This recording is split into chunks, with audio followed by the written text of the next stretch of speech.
We are live. Well, we're not live. We're recording. Recording live from the Stunts Auto Body. What should we call this building? Repair facility. Repair facility Auto restoration specialist. and paint booth. LLC. Okay. Hey, everybody. What we're doing today is we're doing a movie review over the Netflix original, We Have a Ghost. Yes, apparently based on a book just called Ernest. Ernest? Okay. Which they needed to change that because there's a movie called The Importance of Being Earnest. A whole different premise. Everything's different. The Importance of Being Earnest was really good. Well, if it's just such a different movie, then maybe changing the title wasn't it. Yeah, but whenever I hear the word earnest, I just automatically go back to The Importance of Being Earnest. See, when Even during the movie, We Have a Ghost, when it said earnest, I kept thinking of lines from... Right. Yeah. So, anyway, but while we're talking about the movie on Netflix original, We Have a Ghost, you're going to help. We're fixing to paint the 69 Roadrunner. It is in the paint booth right now. It is getting blocked out. This is one of the things we do.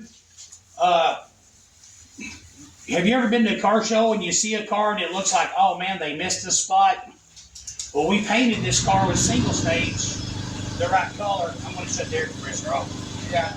Can I shut it up from here until we get ready to paint? Do what? Can I shut it off here until we start painting that other stuff? Yeah.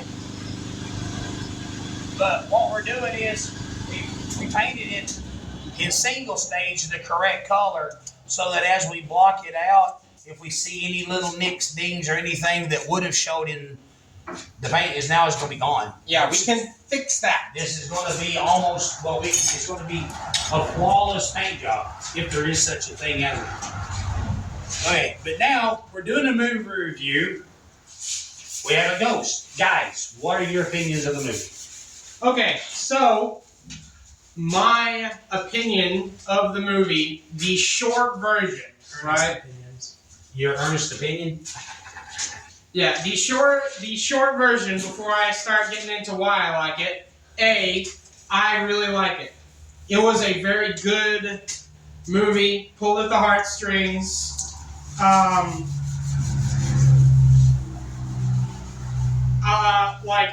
It's kind of weird to say this as a positive for a movie, but the characters were written like actual people instead of characters. Yeah. That's you know, that's something that not all movies really do. You know, I concur. what is that? The only thing about the movie my only complaint about the movie. The kid goes upstairs and he sees a ghost. Right.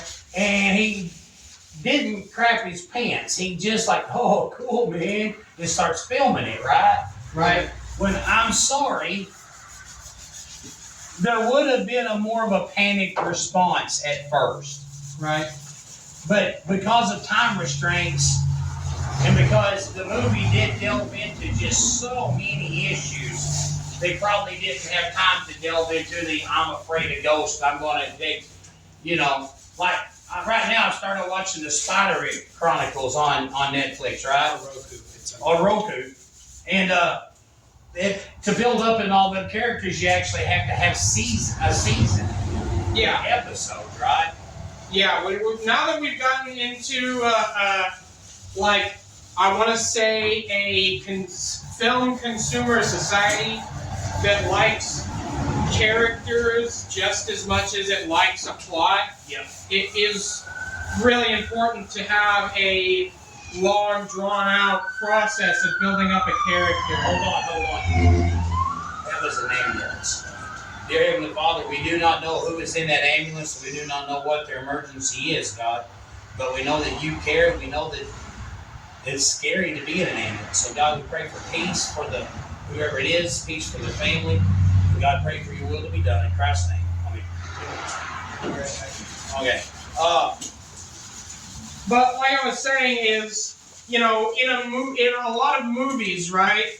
A lot of movies when you're reviewing them like we are, you do have to kind of step back and realize they don't have a whole season to build up characters like a lot of popular stuff does now. Stuff kind of like, I guess, like The Walking Dead. Yep. I had a whole bunch of examples before I started trying to talk about it. Well, no, The Walking Dead worked. But see, that's the deal about it. It's like you got The Walking Dead, right? Right. Shane, who was the cop's friend, right? Right.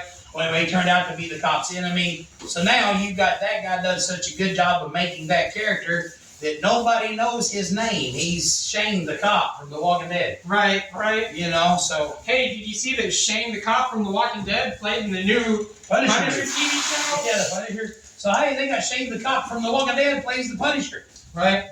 Yeah. Okay, I honestly, absolutely, I honestly, absolutely love the movie We Have a Ghost. I do, and I'm going to back up. As a born-again child of God, I do not believe in ghosts. I do not believe somebody dies and their spirit walks around here possessing a box made of 2x4s. Right, right. Well, I like it as a fictitious piece of media, yes, strictly. But here's the thing. It starts out, you think it starts out as you've got this teenager that makes a friend with a ghost, right? And it does. But what it gets into is all of a sudden now this teenager, he hates his daddy. And his dad's a real, like, they go through a lot of trouble to make you not like the dad too, right? Right, they do. But then later you get into it and he starts showing the vulnerability of the dad. And one thing that is not dealt with in society, in movies and societies, are anti-father. Almost all TV shows, all commercials, like you take a commercial, like even the freaking Medicaid commercials. The man doesn't have enough sense to call, blah, blah, blah. Like, well, Grandpa's too stupid to remember his own zip code, right? Right. And it's always, women are so smart, men are so stupid, every man's a buffoon. And when it starts playing in the movie, it starts coming across like that. Like the dad is this money-hungry, money at any cost kind of guy, right? And then you remember they're broke. And then all of a sudden, and the teenage boy's like, Dad, all Dad wants to do is make money and chase money, and he's never there for me when I need him, and stuff like that, right? But then when it comes to a head towards the end of the movie, it shows the vulnerability and what it's like to be a father in a family where everybody depends on you. Yeah. And you're prone to make mistakes because you're only human. And no matter what media says, mothers make mistakes too. Yeah. Right? And but the deal about it is the dad is just trying his hardest just to be a good provider, and he makes mistakes. I'm gonna get some tape real quick. And I love the way they bring out the struggle of fatherhood and what it's like to try to be the perfect dad when you're a flawed person. Mm-hmm. And they handled this in just the most elegant, eloquent, and plus, I think one of the keys to being a good dad is knowing how to admit when you've made mistakes. Mm-hmm. And the dad comes up and he's like, son, and the dad pleads his case. Trying to be the provider is sometimes extremely overwhelming, but he admits that, man, I overstepped my bounds. I made some mistakes, and most of this is my fault, And I love the way they handled that. I do. It went from being just a hokey plastic candy, Netflix type of movie, family hour. Yeah, around the end it actually got pretty good. It went from just being a very, I don't know how to say it other than candy-coated media, right, to just being a pull at your heartstrings, addressing some real issues, like some real struggles. Issues about people's roles in their family and how the family dynamic. kind of like how Dad was saying earlier, if you have people that depend on you and you're trying your best to provide for them, of course you're going to be money hungry. Yeah, well, you're going to also If you want what's best for your family, you're always going to want more money. Because things can always be better for your family. And the deal is, in a family dynamic like that, everybody else can be in play mode. You can't. Right. You're not afforded the opportunity to be in play mode. You have to take everything serious. And the deal is like a lot of times your family's like, why do you take everything so serious? And you say, won't you take those shoes off and back up from the table? Right. And then ask me why I take everything so serious. Exactly. You know, I honestly can say that as for me, that movie, We Have a Ghost on Netflix, went from being just good, wholesome family entertainment to being just a downright, your family, dads, if you think that your family doesn't understand your struggle, y'all need to sit down as a family and watch this movie so that your family can hear that actor on TV plead your case for you because he does a tremendous job of expressing how you feel and how as a father sometimes we feel inadequate, how as fathers sometimes we feel like unappreciated because we're trying our best to do what we think is best and everybody nitpicking it and finding the flaws in your logic. Right. One thing I liked about the film is that it does one of those scenes where in a lot of movies will try it, but they never get it right, where it shows someone on, become famous on the internet, but to some degree, I think that this movie actually does a pretty good job of showing how internet culture will fanatically obsess over something. Yeah, will obsess over something and grow it up to this insurmountable size. Yeah, hype it beyond its ability to maintain. Yeah. Yeah. And how some people will be more normal about it than others.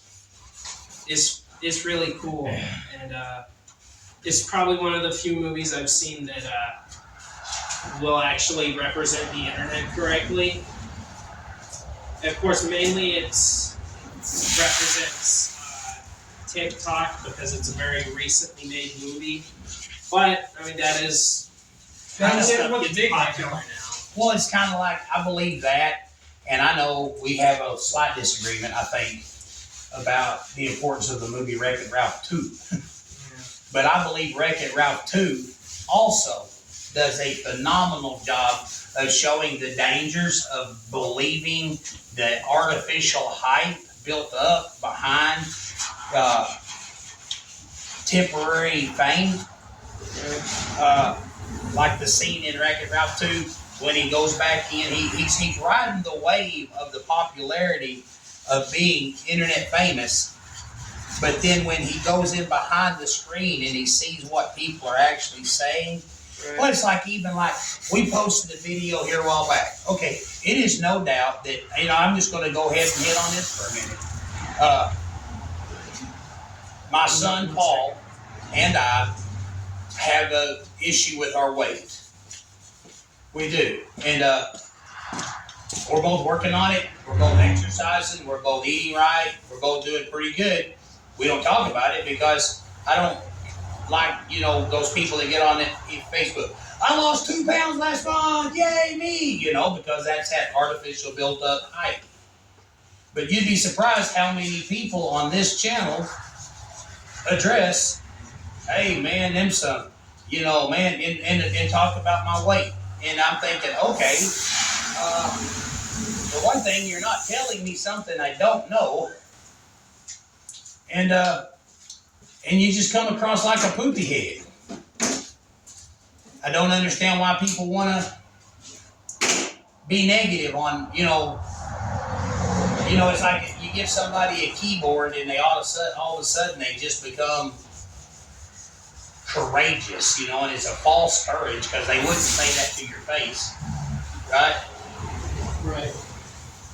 But so it's that whole, and it's funny because here we are wanting to build a YouTube channel, right? Right. Talking about the dangers of believing your internet hype, But that on that movie, we have a ghost. Right.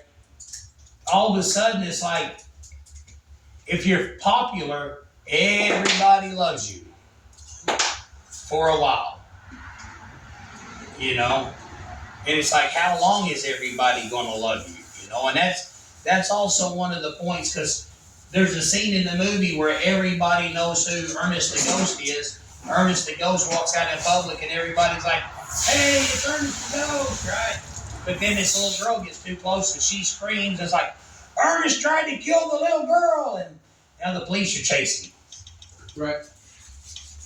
So it is what would that be a lesson in? Be careful about artificial friends too, right? Yeah.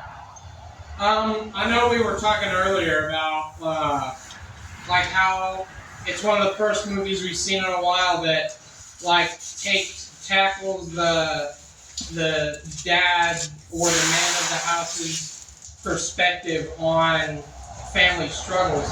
I think it does a good job with all four family members in that though. Yep. Maybe not the older brother as much, but he's not as layered of a character as the dad or the younger brother or the mom. But the older brother, he's just trying to. It does go into think about this. No, it does. It doesn't as much, but he's still not just another sibling there just for the story. Like he actually is. He changes throughout the story. But that goes back into the importance of being a good dad because you've got the one kid that's like, screw my dad, which is 80% of our population, right? Right. But you also got that other kid that's like, I'm going to blindly follow dad no matter what. Yeah. He's just a carbon copy of dad. Yeah. And as long as dad's being... And it's like the older kid also has the same make money and that's all that really matters mindset. But it's kind of different because he doesn't have a family that relies on him as much. Right. He just sees dad as making all this money, therefore that's what I need to be doing, right? Right. And I feel like the dad's almost enabling that. Oh, yeah. He's enabling that because he doesn't want his son to grow up and be, have to struggle his whole life to make money. And he doesn't realize that he's teaching his son make money at all costs. Yeah. He's not teaching his son that money's important for a reason. It's just that money is the end goal. Money, yeah, it's money. Instead of being a means to an ends, money is the ends. Yes, exactly. Yeah, I like that. And I feel like both of the kids think that money is the end to their dad. Both kids think that money is the end to their dad. One of them really likes it and the other doesn't like it, when the truth is money is not the end. Money is the means to the end to the dad. Right. And that's what you find out about the dad later. And when the dad explains that, both of the kids Epiphany. Both of the kids, not reaction, but their attitude towards their dad drastically changes, instantly. And it's, And it really is another perspective that fathers need to explain stuff to their kids. Not just tell the kids what to do, but why. Yeah. Because the older kid, he did not understand the why, he just understands the do. Right. Mm-hmm. And so, because making a bunch of money as a teenager, sure, it made him popular at school, but just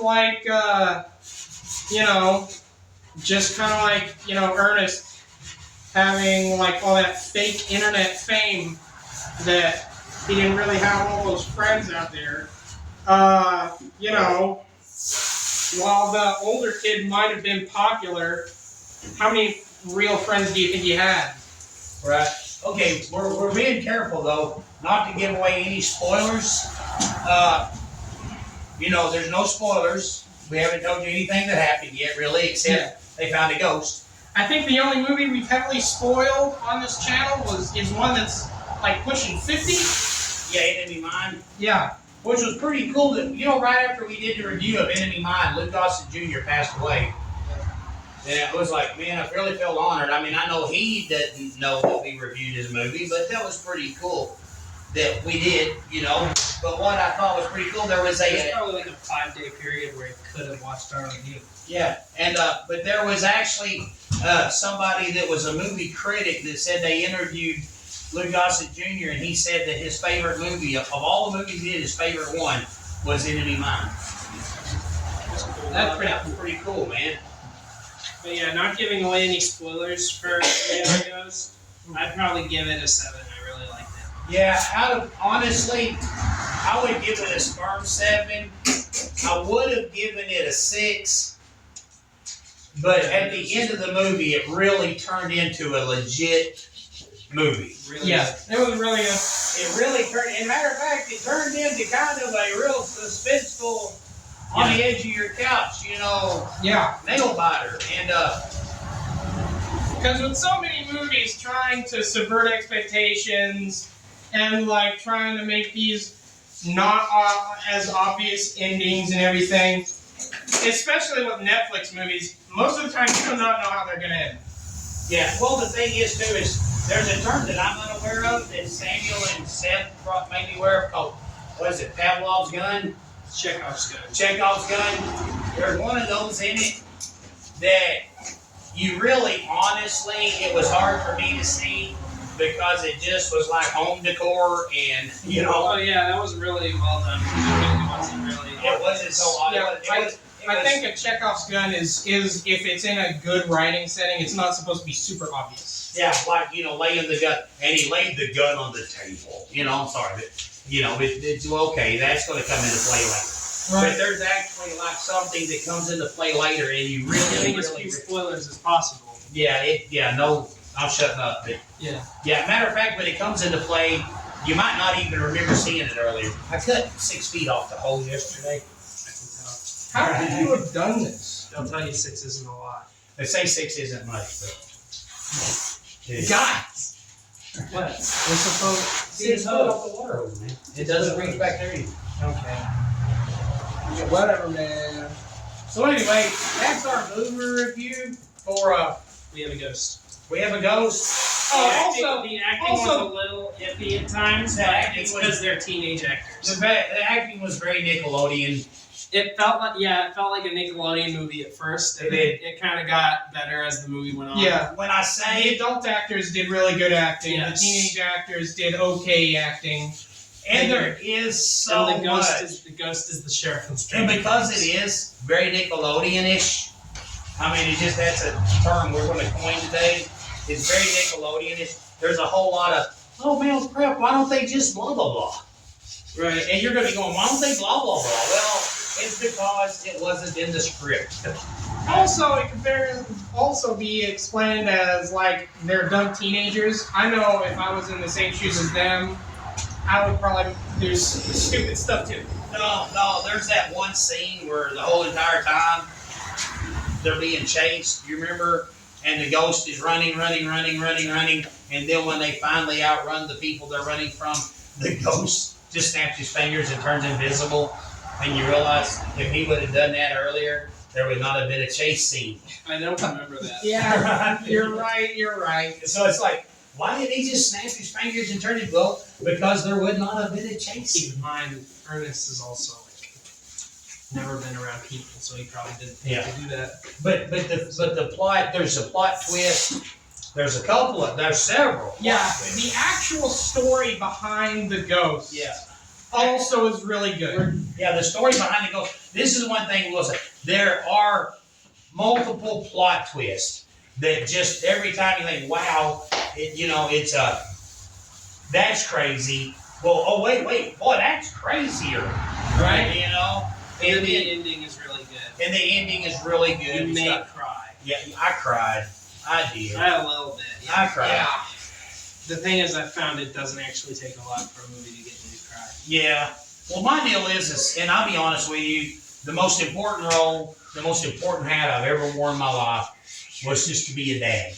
And the movie is a very, I'm going to say this, man, I'll give the movie 7 out of 10, but man, I would almost give it, if it wasn't so Nickelodeon-ish, animated-y, If it wasn't so campy for the first 2 acts. candy, yeah. Yeah, it's like two out of the 3 acts are just very, very campy Nickelodeon. Yeah, Saved by the Bell-ish. Yeah, right.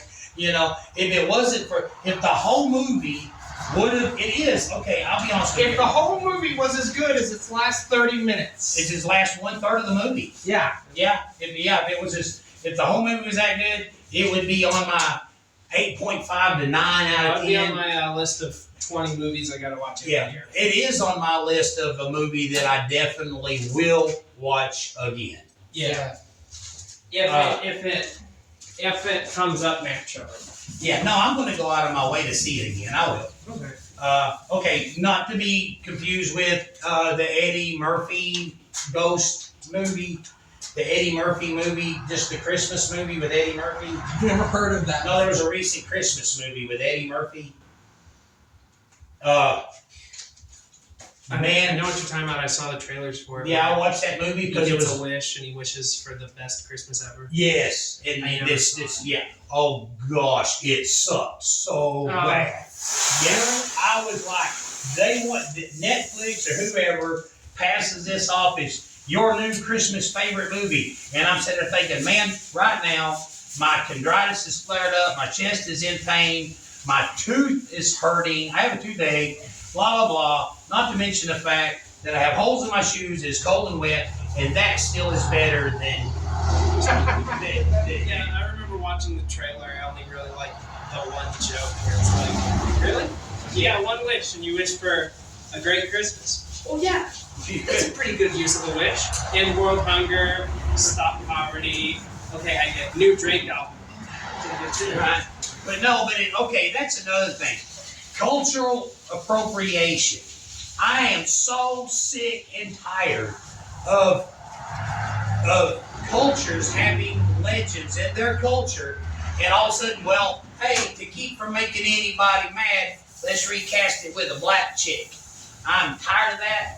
I do not want to see a black Little Mermaid. Right. I do They not ruined want- Ghostbusters. Oh, yeah, all this stuff. Hey, there's LKQ. Right on. Right Here's a problem. on. Close up the video. Okay, hey everybody, this is our review.